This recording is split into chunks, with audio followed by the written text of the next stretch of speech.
Hello नमस्कार दोस्तों, मैं पंकज जोशी उत्कृष्ट एकेडमी के यूट्यूब चैनल पर आप सभी का बहुत बहुत स्वागत करता हूं।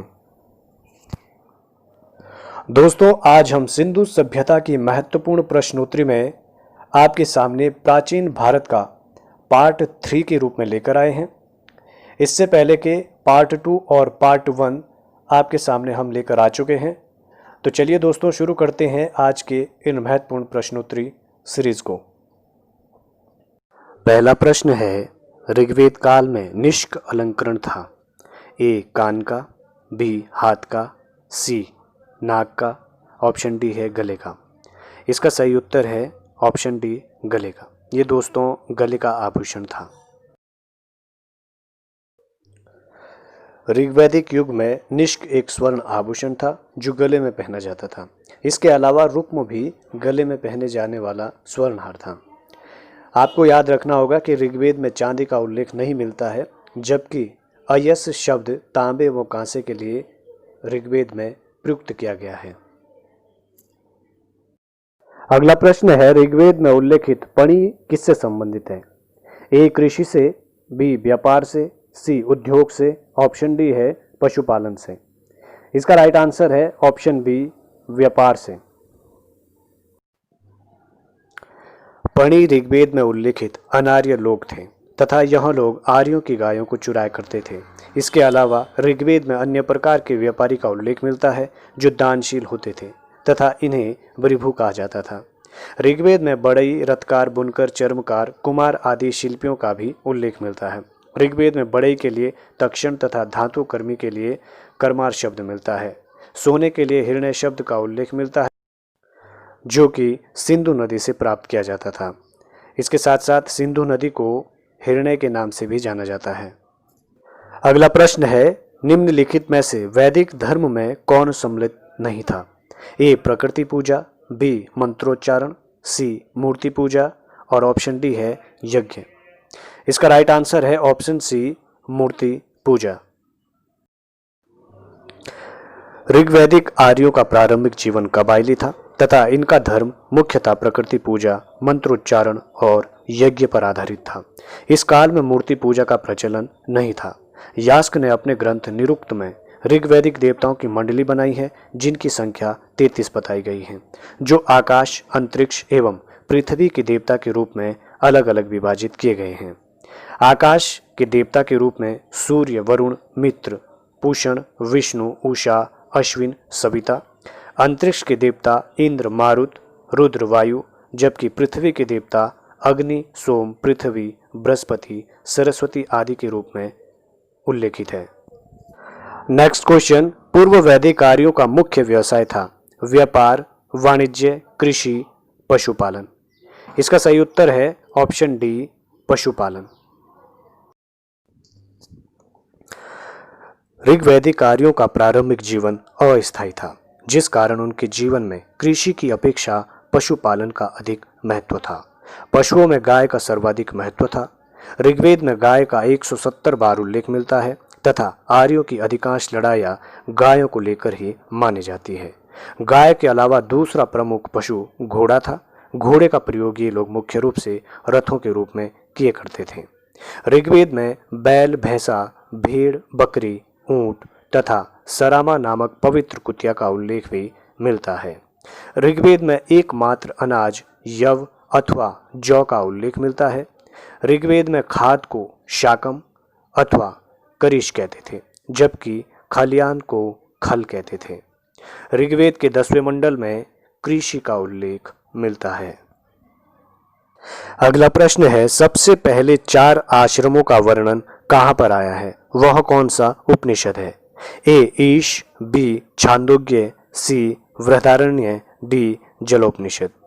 इसका राइट आंसर है ऑप्शन डी जलोपनिषद में। आश्रम व्यवस्था उत्तर वैदिक काल में स्थापित हुई थी, जिनकी संख्या 4 है। ब्रह्मचारी आश्रम, गृहस्थ आश्रम, वानप्रस्थ आश्रम और संन्यास आश्रम। परंतु उत्तर वैदिक ग्रंथों में केवल 3 आश्रमों का ही उल्लेख मिलता है, जबकि चौथा आश्रम यानी संन्यास आश्रम उत्तर वैदिक काल के पश्चात स्थापित किया गया था। जलोपनिषद में सर्वप्रथम चारों आश्रमों का एक साथ उल्लेख मिलता है, जबकि छांदोग्य उपनिषद में केवल 3 आश्रमों का उल्लेख मिलता है। इन सभी आश्रमों में गृहस्थ आश्रम को सर्वोच्च आश्रम के रूप में माना या जाना जाता है। नेक्स्ट क्वेश्चन, ऋग्वेद के किस मंडल में चातुर्वर्ण की अवधारणा प्राप्त होती है? ए प्रथम, बी पांचवें, सी नौवें, डी 10वें। इसका राइट आंसर है ऑप्शन डी 10वें मंडल से प्राप्त होती है। ऋग्वेद के 10वें मंडल में वर्णित पुरुष सूक्त में चारों वर्णों की उत्पत्ति का वर्णन मिलता है। इसमें कहा गया है कि ब्राह्मण विराट पुरुष के मुख से, क्षत्रिय उसकी भुजाओं से, वैश्य उसकी जांघों और शूद्र उसके पैरों से उत्पन्न हुआ है। नेक्स्ट क्वेश्चन, वर्ण व्यवस्था का सर्वप्रथम उल्लेख कहाँ मिलता है? ऋग्वेद में, यजुर्वेद में, अथर्ववेद में या फिर भगवद गीता में? इसका राइट आंसर है ऑप्शन ए ऋग्वेद में। अगला प्रश्न, 4 वर्णों का उल्लेख ऋग्वेद के किस मंडल से प्राप्त होता है? इसका राइट आंसर है ऑप्शन डी 10वें मंडल से। नेक्स्ट क्वेश्चन, पुरुष सूक्त भाग है महाभारत का, भगवद गीता का, ऋग्वेद का या फिर अथर्ववेद का? इसका राइट आंसर है ऑप्शन सी ऋग्वेद का। आपको पता होना चाहिए ऋग्वेद में सूक्तों की संख्या 1028 है। अगला प्रश्न है, निम्नलिखित में से कौन पूर्व वैदिक काल में विनिमय का लोकप्रिय माध्यम था? ए सोने का टुकड़ा, बी चांदी का टुकड़ा, सी सिक्का या फिर ऑप्शन डी गाय? तो इसका दोस्तों राइट आंसर है डी गाय। इसे हम पहले भी समझ चुके हैं कि गाय क्यों थी। अगला प्रश्न, सतलज नदी का प्राचीन नाम क्या था? ए वितिस्ता, बी शतुर्दी, सी विपाशा, ऑप्शन डी है अस्किनी। इसका राइट आंसर है ऑप्शन बी शतुर्दी के नाम से सतलज नदी को जाना जाता था। दोस्तों, वैदिक संहिता में कुल 31 नदियों का उल्लेख मिलता है, जिनमें से 25 नदियों का अकेले ऋग्वेद में उल्लेख मिलता है। ऋग्वेद के 10वें मंडल के नदी सूक्त में 21 नदियों का उल्लेख है, जिनमें सिंधु नदी का सर्वाधिक बार उल्लेख हुआ है। ऋग्वैदिक आर्यों की सबसे पवित्र नदी सरस्वती नदी थी।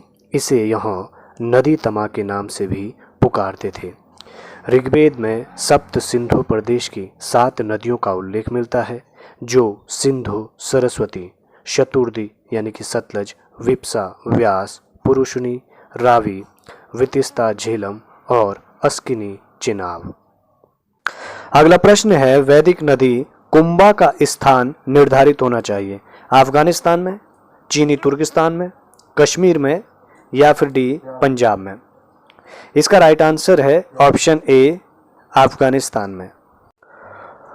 दोस्तों, ऋग्वेद में अफगानिस्तान की कुछ नदियों का उल्लेख मिलता है, जैसे कुंभा काबुल, कुर्मू कुर्रम, गोमती गोमल एवं स्वालू स्वात नदी। अगला प्रश्न है, वैदिक काल में किसको जल देवता माना जाता था?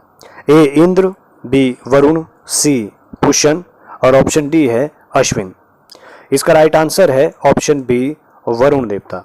इन्हें जो है जल का देवता माना जाता था।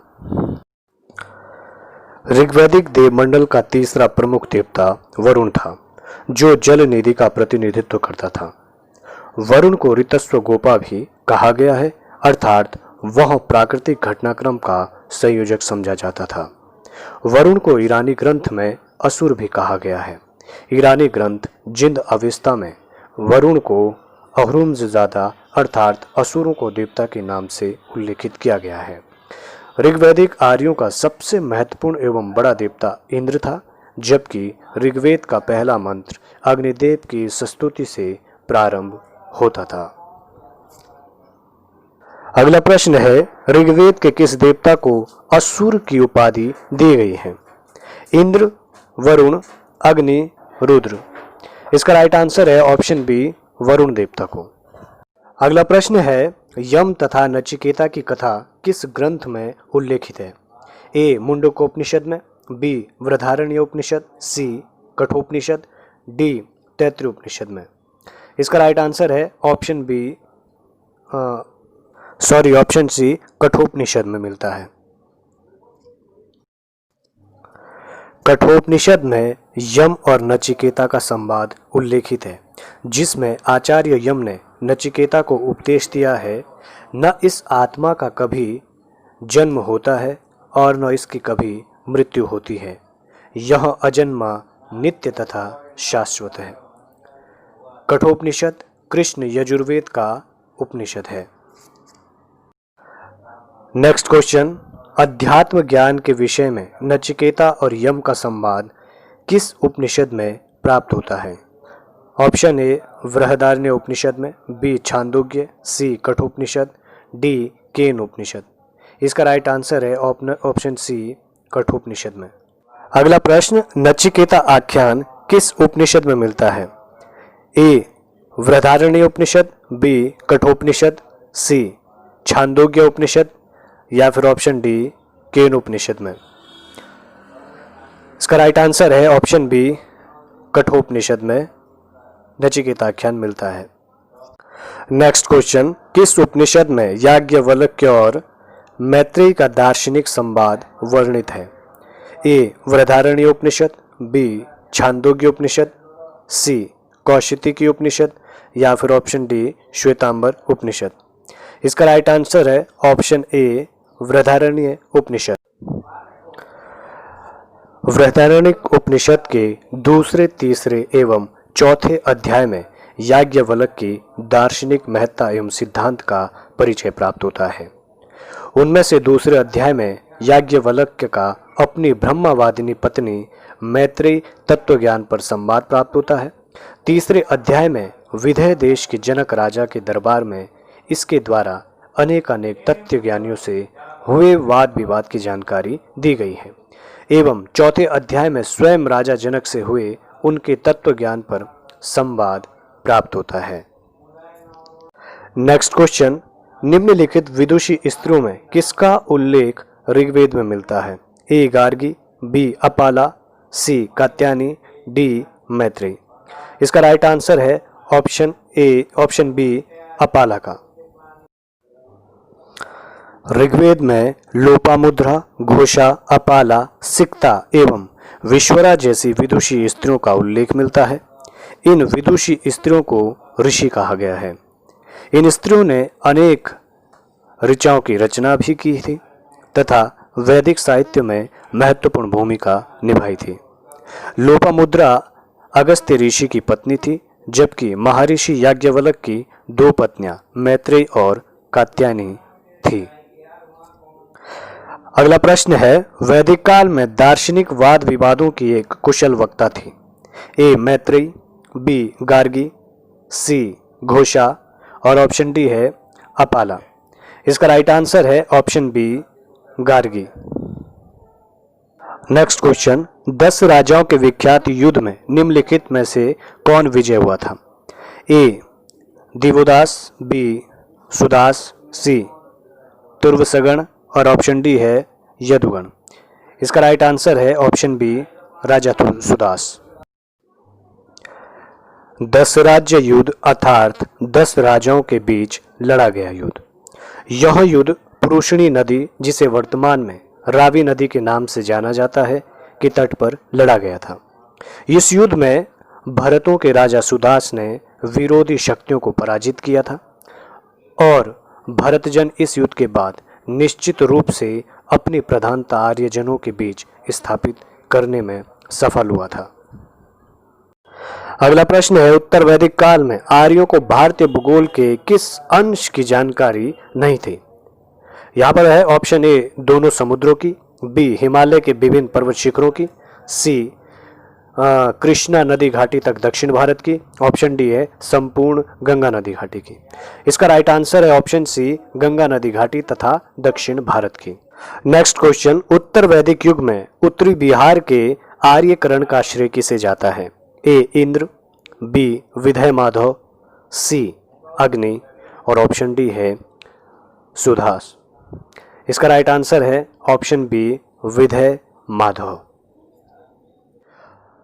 निम्नलिखित में से किस संस्था में स्त्रियों के भाग लेने के उल्लेख प्राप्त होते हैं? ए सभा, बी समिति, सी विधत, ऑप्शन डी है पौर। इसका राइट आंसर है ऑप्शन सी विधत। ऋग्वैदिक कालीन प्रमुख प्रसिद्ध संस्थाएं निम्न थी। पहला विधत, यह संस्था ऋग्वैदिक कालीन की सबसे प्राचीन संस्था मानी जाती है। ऋग्वेद में इस सभा का 122 बार उल्लेख मिलता है। यह सभा सामाजिक, धार्मिक एवं सैन्य उद्देश्यों के लिए कार्य करती थी। दूसरी सभा थी, इसका उल्लेख ऋग्वेद में 8 बार मिलता है। इस सभा में महिलाएं हिस्सा लेती थी, जिस कारण इसे सभावती भी कहा जाता था। परंतु उत्तर वैदिक काल में सभा में महिलाओं की भागीदारी बंद कर दी गई थी। सभा एक संसद के रूप में कार्य करती थी तथा इसमें ग्रामीण मामलों पर चर्चा की जाती थी, जिस कारण इसे आधुनिक राज्य सभा से भी तुलना करके देखा जाता है। नेक्स्ट थी समिति। ऋग्वेद में इसका उल्लेख 9 बार मिलता है। यह संस्था जन साधारण की आवाज अभिव्यक्त करने वाली संस्था मानी गई है, जिस कारण इसकी तुलना आधुनिक लोकसभा से भी की जाती है। तो ये महत्वपूर्ण 3 संस्थाएं थी, विधत, सभा और समिति। अगला प्रश्न है, वैदिक युग की सर्वाधिक प्राचीन संस्था कौन सी थी? ऑप्शन ए परिषद, बी सभा, सी समिति और ऑप्शन डी है विधत। इसका राइट आंसर है ऑप्शन डी विधत। यह सबसे प्राचीन संस्था मानी गई है। अगला प्रश्न है, ऋग्वेद के किस मंडल में गायत्री मंत्र का उल्लेख मिलता है? ऑप्शन ए चतुर्थ, बी दूसरे में, सी तीसरे मंडल में, ऑप्शन डी है प्रथम मंडल में। इसका राइट आंसर है ऑप्शन सी तृतीय मंडल में मिलता है। नेक्स्ट क्वेश्चन, ऋग्वेद का नदी सूक्त किस मंडल से संबंधित है? ए प्रथम, बी तृतीय, सी षष्ठ और ऑप्शन डी है दशम मंडल। इसका राइट आंसर है ऑप्शन डी 10वें मंडल से संबंधित है। ऋग्वेद के तृतीय मंडल की रचना किसके द्वारा की गई? ए कृतसमत के द्वारा, बी कण्व के द्वारा, सी वशिष्ठ मित्र के द्वारा और ऑप्शन डी है वशिष्ठ ने। इसका राइट आंसर है ऑप्शन सी विश्वामित्र के द्वारा। अगला प्रश्न है, ऋग्वेद का 9वां मंडल किस देवता को समर्पित है? ए अग्नि, बी सोम, सी इंद्र और ऑप्शन डी है वरुण। इसका राइट आंसर है ऑप्शन बी सोम देवता को समर्पित है। नेक्स्ट क्वेश्चन, ऋग्वेद के 9वें मंडल के सभी सूक्त निम्नलिखित में से एक ही देवता परक है। ऑप्शन ए इंद्र, बी अग्नि, सी सोम और ऑप्शन डी है रुद्र। इसका राइट आंसर है ऑप्शन सी सोम। किस उत्तर वैदिक कालीन विचारक ने वेदों की महिमा का खंडन किया है? ए कात्यायन, बी कौत्स्य, सी पाणिनि और ऑप्शन डी है बौधायन। इसका राइट आंसर है ऑप्शन बी कौत्स्य के द्वारा किया गया था। इसी के द्वारा प्राचीन भारत के इन महत्वपूर्ण प्रश्नोत्तरी में दोस्तों आज का टॉपिक यहीं पर समाप्त होता है। दोस्तों, यदि आपको हमारा ये प्रयास अच्छा लग रहा है तो आप हमारे YouTube चैनल को सब्सक्राइब ज़रूर करें और हमारी वीडियो को ज़्यादा से ज़्यादा शेयर करें ताकि इन वीडियो का सभी लोग या सभी परीक्षार्थी लाभ ले सकें। मिलते हैं दोस्तों आपको एक प्राचीन भारत की नई सीरीज़ के साथ। तब तक के लिए धन्यवाद।